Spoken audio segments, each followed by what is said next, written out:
Back? A little louder. A little louder? Louder than this? Yeah. What do you think? Good morning, folks. Welcome to 1Million Cubs. Good Oh, morning. yeah, there we go. Yeah.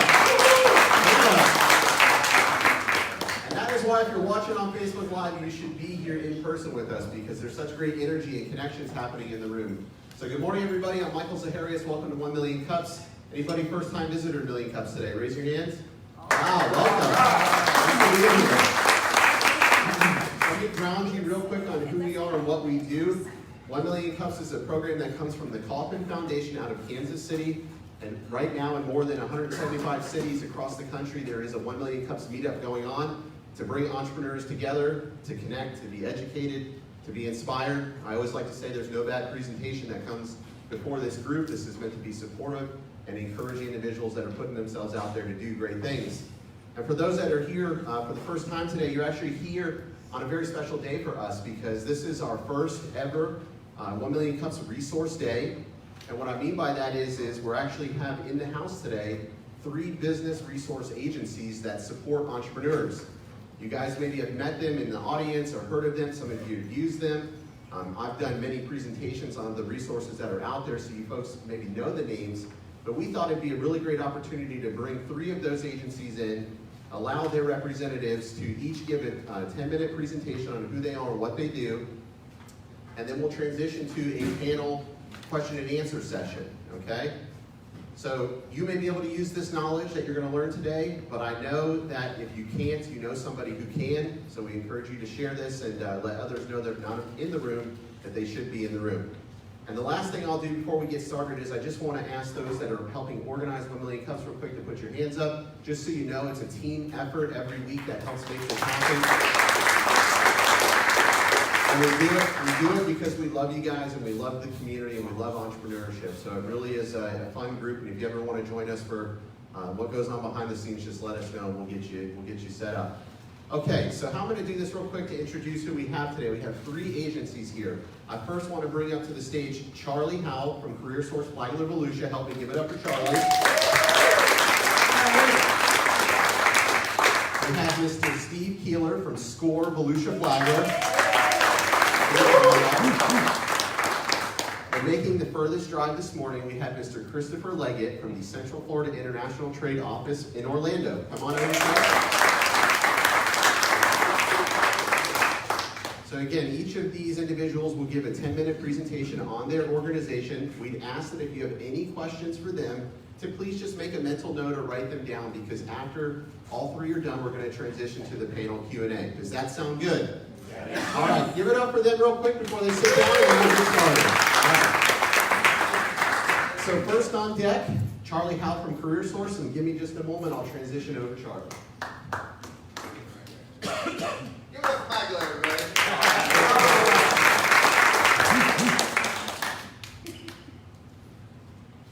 You're live. Thank you. First, before we get started, can I have a show of hands of anybody who has worked for Career Source, been a Career Source customer, or knows what Career Source does? Woo, my work is done. No, we are constantly changing and doing new things, and so hopefully you will find something new that you did not know that we did in this next few minutes. I want to start with a little story. I'm a Cub Scout leader. We do camping by families. The kids in our pack are between 5 and 10 years old, so they have to have their family with them. And about a year ago, I went out early on a Friday so I can get my stuff up before it got dark, so I could help other people who were coming out. And Kay is a mother who wanted to give the best for her son. She picked up a tent on her way out and got there after dark. When I got over to her campsite, she had it all laid out. I couldn't find the door to this thing, but it was dark. We were doing it by flashlight. There were tons of aluminum poles everywhere, and she was just lost. She didn't know what to do. So I looked at the instructions. There was no written instructions. It was all just pictures. We figured out how to set it up. And the point of all of that is that she knew what to do. She just didn't know how to do it. And we find at Career Source, that's where our customers come from. Many of them have lost jobs recently. They do not know what they need, or they know what they need to do, but they don't know how to go about doing it. So we come alongside them, just like I came alongside Kay, and help walk them through the process of what they need to do first, and the next step and the next step. So as anybody who comes through our doors, whether they are a minimum wage employee or a professional occupation, fits with anything that we do. We have programs that fit all the ranges. So we have a variety of different services. When you come through the door, generally somebody will give you a little assessment and tell you what might help you. We do career assessments, we do career planning. They might send you to the job search area, teach you how to search for jobs. You might have someone talk to you about writing a winning resume, or creating a plan for a really good job interview. We sometimes have opportunities for some people to do work-based learning. We have special programs for disabled job seekers, and we give vets priority. So all in all, over last year, we served 18,686 job seekers in that realm.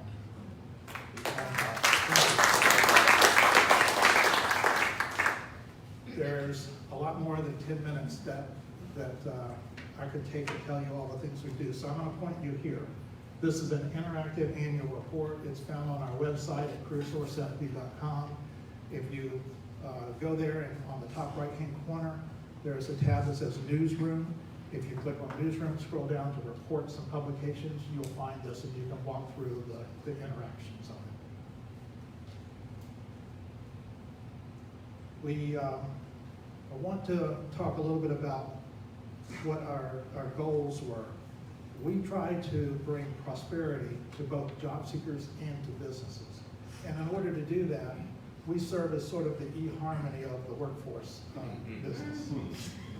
We match the job seeker with the business that needs that talent. You probably still love that job. We also have classroom training opportunities. I want to speak a little bit about the training that we have that's available. We have 3 different kinds I want to tell you about. The first is classroom training. If you do not have a marketable skill, or you've been in an occupation that's been disrupted and the skill that you have is no longer marketable, you may be eligible for a scholarship for up to $7,800 to earn a industry recognized certificate at any of our local training institutions. The second one is on-the-job training. Many years ago, I had started two different businesses here in town. And on the second business, I got to the point where I know a lot of you probably are. You need more help, but you can't afford more help.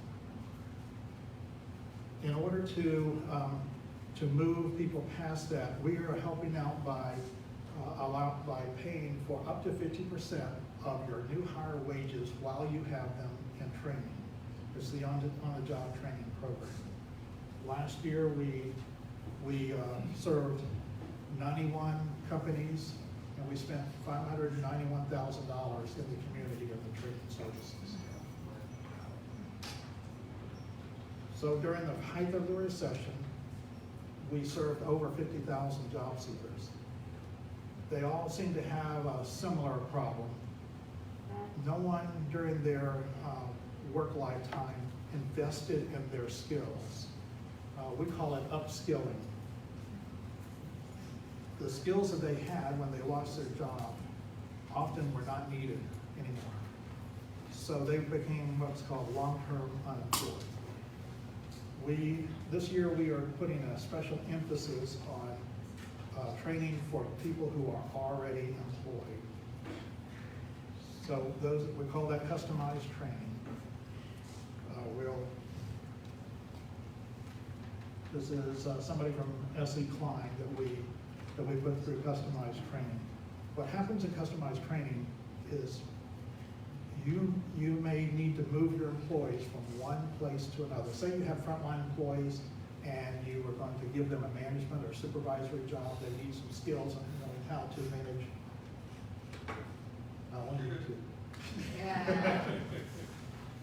How to move them up. We can help you pay for that. We're making an investment in companies to train their existing workforce because in today's market, that's just necessary. We're in, do you know, anybody here know how many generations are in the current workforce? 5. It's the traditionalists, the boomers, the Gen X, Gen Y, which are also known as millennials, and Gen Z. The traditionalists, in their normal lifetime and their prime of work, they saw 3 to 4 technology changes. The Gen Xers will see over 400 technology changes during the time that they are in their prime of their work life. This means they need to be constantly learning new things. We're in an era that we call lifelong learning. Everybody needs to be able to continually learn new skills, new activities. And that's what the on-the-job, the customized training is really about. We have 6 business service reps that call on businesses in the Volusia and Flagler County area. These 2, this is Mana and Selena, they work the area that we're currently in, the East Volusia area. They come alongside you. They can help you customize training for the employees you have now, or work with you on-job training for new employees that you may hire. And then I want to tell you about one last thing. We are constantly researching in the workplace to find new ways of enhancing the customers that we serve. We're constantly looking at labor market information. We're looking at the rise and the decline in different occupations, what's called the labor shed, and the labor pool for that particular type of occupation.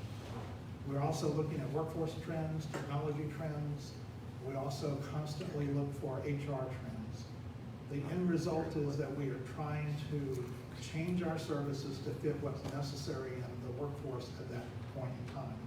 This has resulted in the last couple of years in us supporting the entrepreneurial community. So we support 1Million Cups and Virtual Entrepreneur Center and a few other activities that run along those lines. Right now, we're in the process of the initial planning stages of determining how we can help in the gig economy. The gig economy would be a good thing to talk about here at some point in the near future. But at Career Source, we can help someone find a job, but we'd rather help them find a career. And in order to do that, we come alongside your business and work together with you to develop solutions to your workforce issues. Thank you. Give it up to Carl.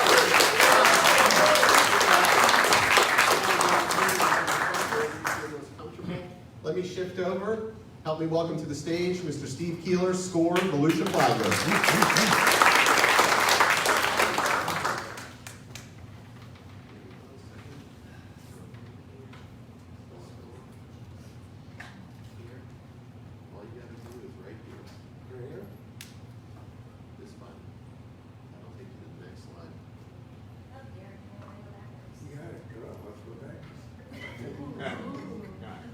Hi, I'm Steve Keeler, and I'm a proud SCORE mentor, certified actually, and one of the organizers for 1Million Cups. And I'm here to tell you about a very well-kept secret. Before that, let me give you a little bit of my personal background. I came here from Canada a long time ago, and I've been here ever since. I'm the oldest of 4 boys. We all played hockey for a living. And I'm the proud father of 2 superstars. After hockey, I was fortunate enough to go to work for 4 of America's greatest corporations in very different and diverse businesses. And back in 1980, I cashed in my Campbell Soup stock and started my own consulting firm. And I got real lucky. And so I've had a number of clients over the years, including the ones behind me. I only included those who wrote me a check. So I have had a lot of friends in the consumer products business who took good care of me over the years. My most recent endeavor was to turn the damn slide off. Got it, Keeler. Keep rolling. Okay. My most recent endeavors, I took all the good fortune that I've had and all the brilliant people that I've met in my career and put it all into one book, which was a fun project. My editor, friend, and publisher, Sean Donovan, over there, if you ever want to write a book, that's where you go. But this is basically a self-betterment book for rednecks. We came here to talk about SCORE. I said I'm also a proud SCORE mentor and an organizer for 1Million Cups. SCORE is a very well-kept secret and should be something that we talk about for every one of our speakers when they come here, because SCORE is a logical next step from standing here and making a presentation and talking about your new business or your growing business. SCORE is not a bunch of toothless Canadians skating around an ice rink trying to put a puck in the net, even though our logo looks a little bit like a hockey stick. SCORE is a strategic consulting entity. It is free. It is one-on-one counseling with individuals who've had experience in a significant number of areas. We sponsor workshops and events for new business people around the marketplace. And there are over 10,000 mentors across the United States in 300 offices. The SCORE is part of the Small Business Administration. It's very well funded by Congress. And if I were starting a business today, the first place I would come or would go to would be SCORE. Let me introduce someone. Debbie, would you stand up real quick? This is Debbie Ring. And Debbie runs our offices, which are right behind us in the Cobb Cole building. And so it's very conveniently placed. And the services, like I said, are free, and you're crazy not to take advantage of some of the things that SCORE does. Collectively around the United States, SCORE mentors represent over 300,000 hours in corporate and individual business experience. The nice thing is you're dealing with individuals from all walks of the business community. You got bankers, you've got attorneys, you've got doctors, you got sales and marketing executives, architects from areas like sports. And so when a client walks through the front door to see Debbie or goes online, she sends out an email to, how many are on that list? We have 47 right now. Okay, we've got 47 mentors right here in town. And so we search out those individuals who are most germane to what the opportunity might be. And very often we'll have 2 or 3 mentors in one meeting. Last year, SCORE created over 54,000 new businesses, 61,000 new jobs in conjunction with CareerSource, and almost 60% of existing businesses reported an increase in their sales because of their contact with SCORE. Here's some neat numbers. 60% were women, 39% were minorities, high number. I mean, I'm talking Black, Hispanic, Asian, and 3 Latvians, 4 counting you. And 11% were veterans, and I think I've got a buddy over here who's got more medals than there are people in this room. And I think we need to do more, Debbie, to reach out to the veteran community. And that guy sitting right behind you, Sean Apatassa, thanks for serving. And I think there's a lot more we can do to let our veterans know that SCORE exists. We've facilitated some pretty impressive companies, including Vera Bradley, which is reaching, they're now over $350 million. And there's a long list, but SCORE mentors are there for the life of your small business all the way through the areas that you see on the screen, including exit strategy planning.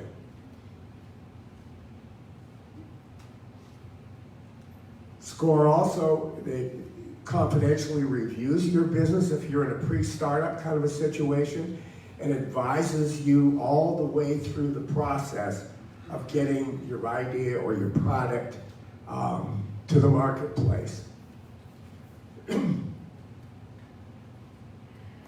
Mentors can help mature businesses also grow. From time to time, we sit and reevaluate where you were, where you are, where you want to go, and give you the necessary counsel. And again, all this is free. So SCORE provides mentoring, workshops, roundtable, and the internet. Our site online is outstanding. There's a lot of good counsel, how to write a business plan and all those kinds of things. Here's where you contact us. If any of you are interested in some SCORE mentoring, Debbie's going to be here for a little bit afterward. And there's the site that you can write down. And here's how you can help. Here's how 1Million Cups can help SCORE. First of all, we probably should, from time to time, mention it to speakers who come up here with a new business or a new business idea, and it's just a support mechanism for them. Also, there are some individuals in this room who are already SCORE mentors. Alex is one. Who else? Sean? Not Sean. Who's our buddy with Edward Jones? Jason is also a SCORE mentor, and we could use some additional help. So if you're interested in joining SCORE and helping our neighborhood, you can help. Sorry. Actually, yes, we do need younger mentors, not anything against you, but I'm just saying. And like people who know about social media, marketing, that kind of stuff. You work on your own hours. You can do it just 1 hour a month if you want to, that's fine. You can do it online and just video chat all your clients and never ever have to leave your pajamas. So call me. Yeah, thanks for taking the time and coming out this morning, and please do use SCORE as one of your resources. Take care.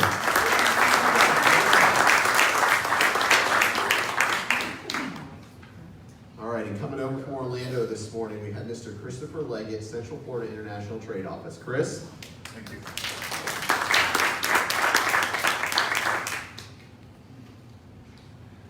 Well, I'm going to combine in some ways the past two presentations. I'm another Canadian import, a more recent one. I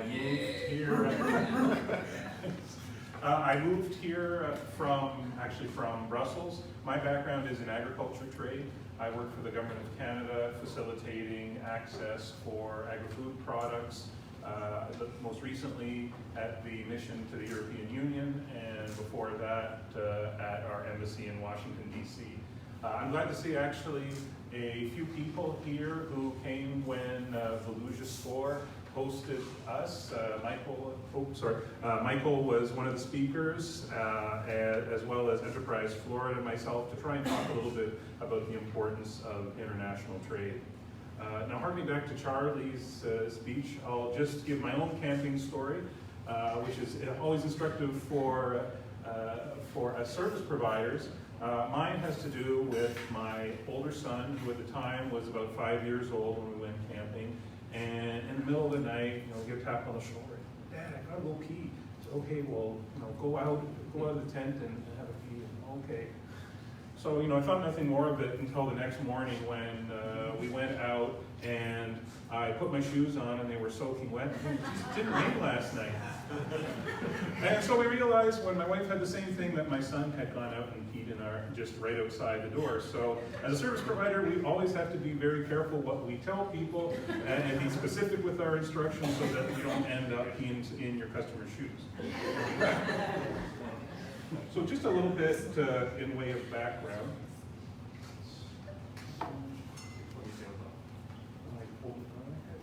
Okay, sorry, I was holding it. There you go. Oh no, I was holding it in my hand.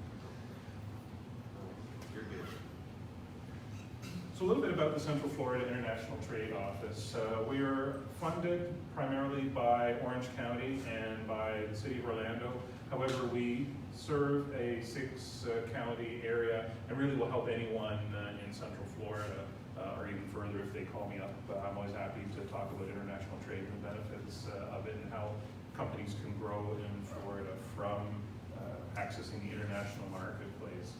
Volusia County obviously is one of the areas that we serve, and I'm always glad to come up here. I live myself in Seminole County, so it makes for a nice drive in the morning or at the end of the day to come out here.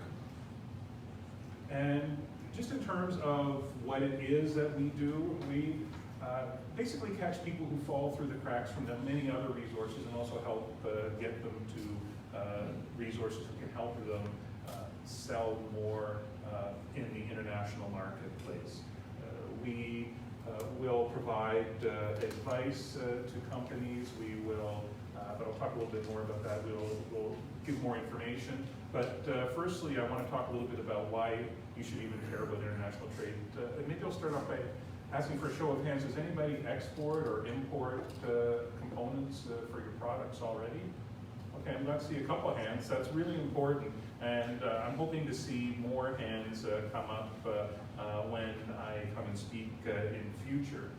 95% of the world population and 75% of global wealth is outside the United States.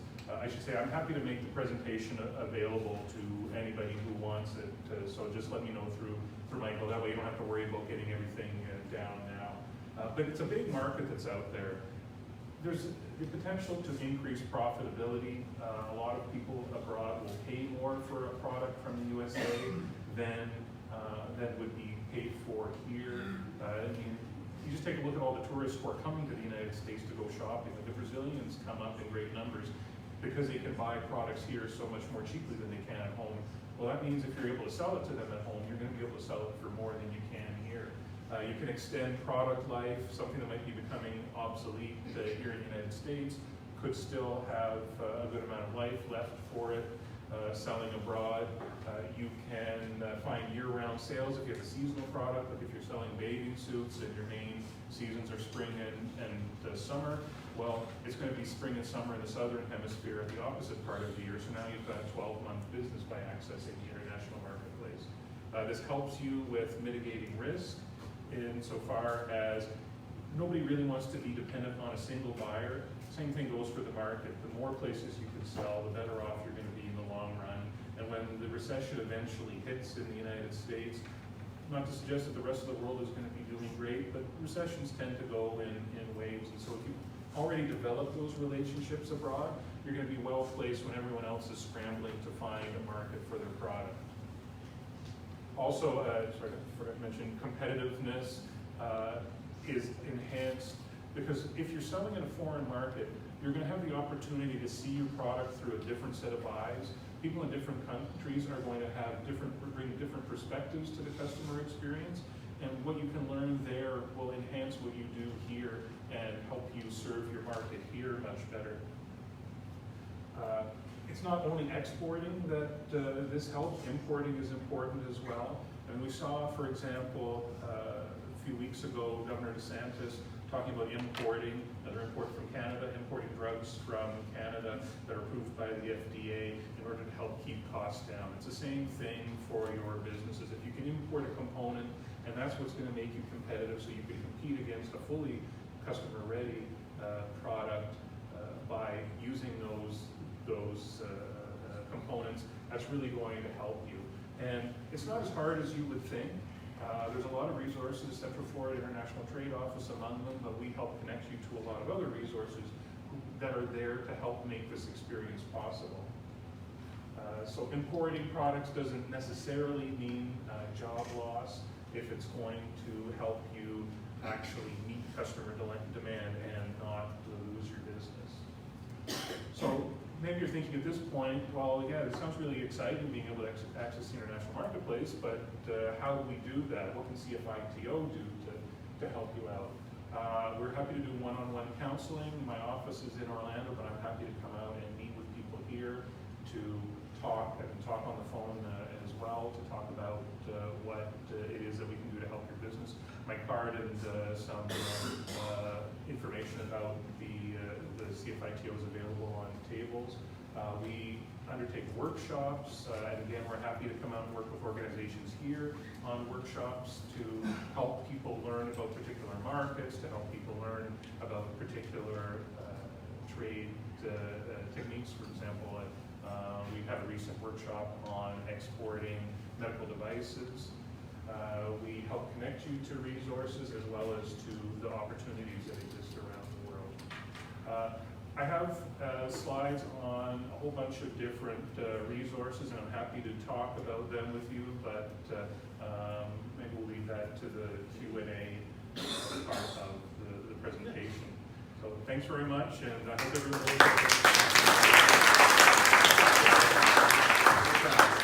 All right. So what we're going to do is ask each of those three representatives to come up on stage, and we'd like to do our Q&A session. So if you've got a question or something's in your mind, or you want to ask them more details about what you just heard, this is the time to do it. Come on. Put you center stage. What?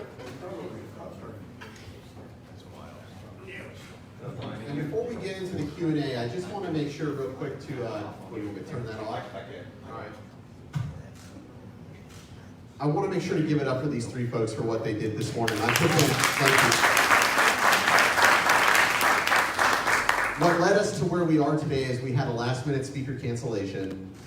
Trying to move somebody up into fill the slot is not an easy thing to do.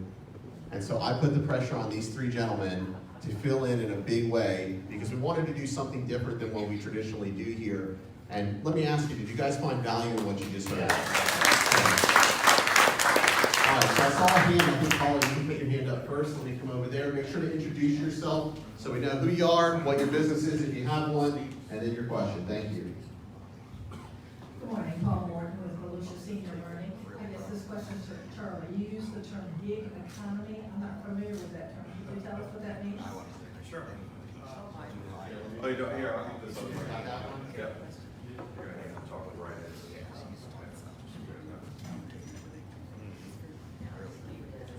You have to get right there. The gig economy is just another way of describing 1099 employees, contract employees. A large, you would be surprised, right now 30 to 40% of the current workforce is currently in the gig economy. They're project oriented, they may do something for a particular business and they're only getting paid for that one project. It's estimated that by 2022, that 60 to 70% of our workforce are going to be in the gig economy, which means we need to adjust for it. In a way, for us, we've always traditionally tried to place people into a job or a career, and it could be that in the future we need to be able to find a way to place people into gigs. It's a new up and coming term that's being researched right now, Department of Labor and a few others. So thinking like a musician, not like an employee. You know, musicians get gigs. You know, they get gigs. I got a job, I get paid, I move on. Not You know, gigabytes for yeah, it's not a career, it's not a thing. I have a thing that needs to get done. Yeah, and let me say I like Chris's story, camping story better because that shows the need for training. And real quick, if I could just build on this, because I think it's an important subject. Chris, do you maybe want to add the international perspective to the gig economy in the sense that today, with the power of the internet, if you have a skill in social media marketing, for example, you can offer that service all around the world. And could that not serve to what you're talking about, building more business opportunities through exporting? Can you export a service? It doesn't have to just be a physical product. Yeah, the definition of exporting a service is pretty broad. So anybody involved in tourism who's got clients coming in from Canada, from the UK, from Brazil, from anywhere in the world, that's an export, even though you're not actually leaving your house or your hometown to undertake that business. It's always more difficult to measure the value of service exports because of that. I mean, certainly people will know what tourism dollars are, but people won't necessarily be able to talk about the engineering skill that they sell to someone abroad and get that measured as part of what's being done. But certainly that part is in many ways the easier part. When you're exporting a service, if it's a regulated sector, then it might be a little more complicated in terms of if it's something like an engineer where you need to be a certified engineer in order to do certain work, designing let's say a sewer system, then that makes it a little bit more complicated. But if you're working with someone abroad, then that's certainly very easy to do from here. But more generally, what I really see with the gig economy, everybody is becoming essentially subcontractors. And when you're doing that, the bigger the marketplace you can serve, the more opportunities will exist. And so if you're only looking what's going on in the United States, you're missing out on a lot of key opportunities out there. And you really need to be looking further abroad. And that's what we're here to help you ask the questions that puts you along that path to finding success domestically and internationally, and then putting you together with resources that might exist to help you. When it comes to services, there's not quite as many resources, just sort of depending on what you do, but certainly the same thing applies if you're making a product, that you can supply that abroad as well. And there really are a lot of resources out there to help make that easy. All right, next question. Anybody? Here we go, Tom. Hey there, Donald from Donnie's Donuts. I'm sorry, what is your name? Gentleman on the end? Chris. Nice to meet you, Chris. We obviously own a donut shop. I have friends in South America that would love to own a Donnie's Donuts down there. How do is that something that, I'm not sure, is it something that your group would help us as far as I'm trying to grasp on how I repatriate product, ROI. Sure, That's my question. Yeah, that's something we can. That's not I'm actually selling something and then I'm getting cash before they take it out. It's recurring licensing fees, those kinds of things. Yeah, that's something we can help you with, and actually SCORE can help as well. For example, at the SCORE office that we're part of the National Entrepreneur Center in Orlando, and SCORE, SBDC, SBA a little bit less so, they come on a frequent basis, the U.S. Commercial Service, we're all located together. And one of the SCORE counselors that we have there, named Friends, it used to be the general counsel for AT&T International, and he's really expert on setting up, for example, distribution agreements abroad. So that's a resource that can help you make sure that your investment is protected. If you're working with someone in Brazil to open up a Donnie's Donuts there, helping you look at some of the questions that you need to be putting to yourself. We won't necessarily have all the answers, but we'll make sure you're asking the right questions to yourself, that when you're getting started there, what do you need to be doing in order to replicate your success there as you have here in Daytona Beach. So definitely happy to come out and talk to you about that. And it's always easiest if we speak by phone first, then if there's other resources that we should be bringing out with us, we can try and do that for you. Got it. Thank you. Any other questions? Kevin? Yep. And then in the back. Okay. Hi, my question's for Chris. My name is Kevin Tilley, and I'm just a local supporter for entrepreneurs. And my question is, in dealing with China, importing from China, is it, do you find it easier if you buy a basket of products versus just a single product? Really, quantity is going to be the most important. A basket of products might be simpler in terms of if you're talking about volumes, and you may have smaller parts, but it would be very difficult to say that one is definitely going to be simpler than the other. And you would be able to help us source some items from China? We can certainly, we can help with that and put you in contact with local resources who might be interested in connecting you with the products you're looking for in China. Okay, thank you. We'll be in touch. One more in the back. Thanks, Kevin. My name is Dan Hargrove. I'm a retired manufacturer for everything in China. And first comment is to Charlie. Your guesstimation or estimation of the new Giga workers is truly extremely conservative in my book. And there's so many factors going into why that's happening, it's not funny. But my main question is actually to Chris.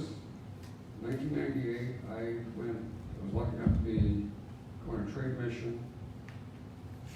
I was the only guy to speak Spanish. We need 10 people, I had the 10th one, and it was to Colombia.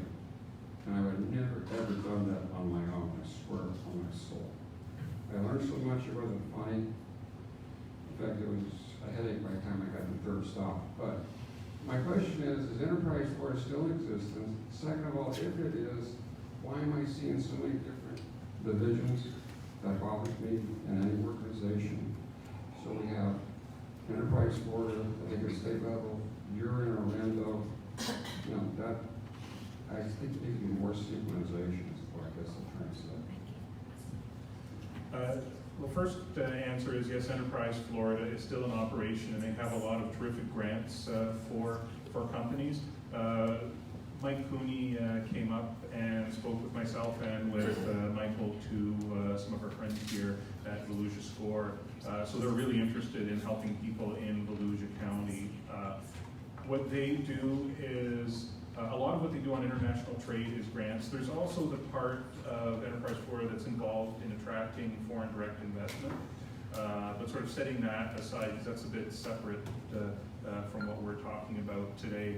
In terms of helping businesses, they have grants that will help them participate in trade missions like you were describing.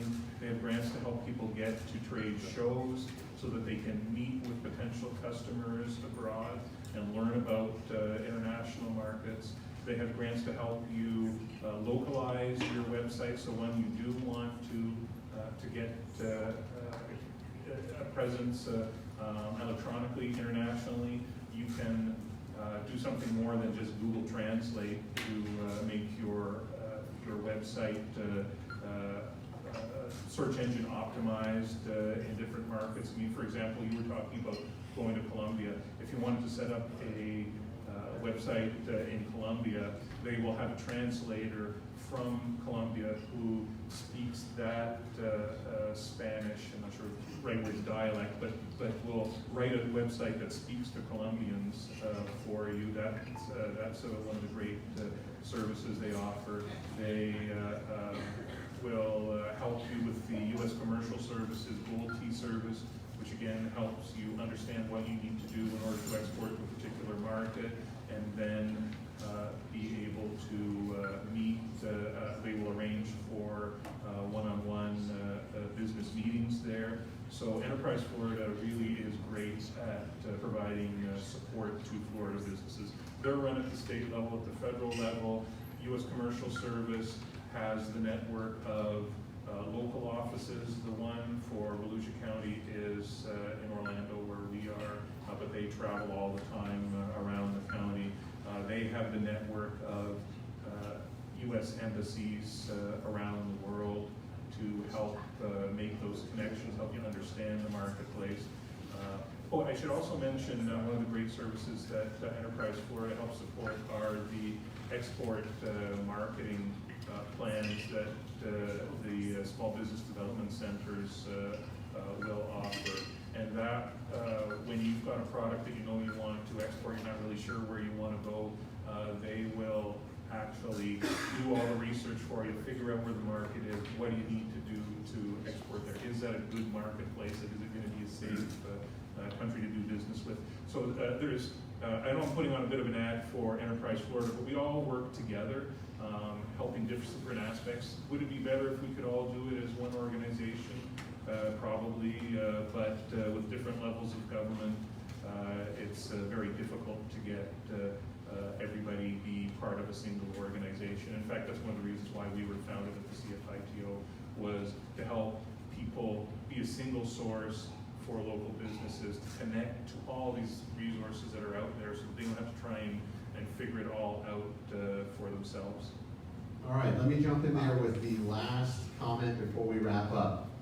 Chris, how much does it cost for someone to use the services of CFITO? It's that 4-letter word, free.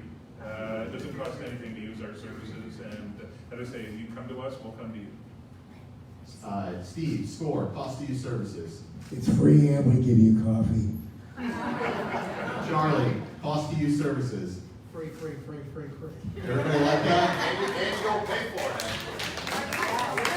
Now listen, all right. So, you heard Enterprise Florida come up here at the end of the conversation. Did you guys like the format that we did today? Did you like this? You want to do it again? All right. There are so many resources. You're probably feeling like I am right now, and I'm in this every single day, a little overwhelmed. A lot of content. We'll have another session with 3 different groups come out and talk about who they are and what they're doing. With that, I'd like to present each of them with one of our Million Cups cups for your presentations today. So Chris, thank you. Steve, thank you. Charlie, thank you. Thank you. We've also got a giveaway. Sorry, we're getting close on time, so I want to make sure to wrap up and keep it to an hour. We've got a giveaway from, what are we doing first? Johnny Nomad? Let's do Johnny's photo first. Johnny Nomad photo. Pull one. Who do we got there, Chris? Ormond Beach Rentals. Over Beach Rentals. There we go. Alex, Victoria. Okay. Compliments of our great photographer, Johnny Nomad. What are we doing? Ceramic mug. We're gonna do the mug. We've got Johnny Nomad. Nice. Johnny, you're getting a Million Cup ceramic mug. Limited production. CFITO helped us get the contact in China. All right. And this is officially the last book that we have. So just to bring it up to everybody, we're looking for some donations. So if you got any books you have recently read that you love in the last 6 months that you'd like to recommend, maybe shoot a shot to Michael and I. And we're going to try and get some new books in for 2019. But with that, our last book winner is Taylor. Taylor, you got? Taylor, come on up. You got any ready? You probably don't need to know how to retire yet, but we're going to do it. Someone talked about exit planning. I think it was Steve Keeler. So there you go, Taylor. That's part of the exit plan, the retirement plan. All right. So everybody, real quick, we'll be back here next week. We have an entrepreneur coming in and talk about their story. Make it a great week, and we'll see you next Wednesday. Thanks so much for being here. Take care.